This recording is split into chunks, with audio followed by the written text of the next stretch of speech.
क्या आप उनमें से एक हैं जो सोचते हैं कि आपके पुराने क्रिप्टो ट्रेड सेफ हैं क्योंकि अब तक कोई नोटिस नहीं आया?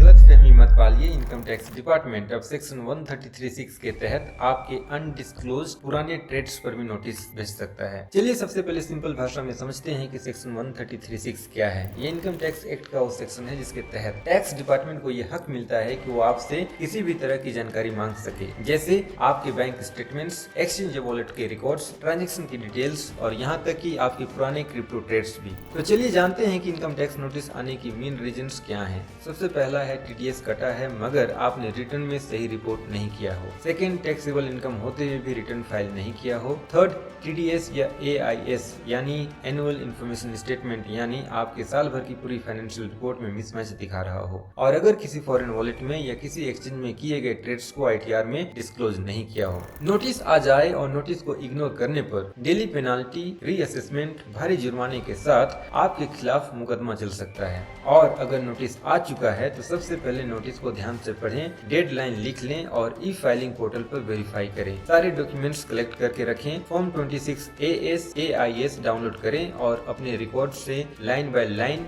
मैच करें। जरूरत हो तो अपने सीए या किसी टैक्स टूल की मदद लें और फ्यूचर में नोटिस से बचने के लिए अपने सारे रिकॉर्ड्स को क्लीन रखें। और ऐसे ही क्रिप्टो अपडेट्स के लिए चैनल को सब्सक्राइब करें।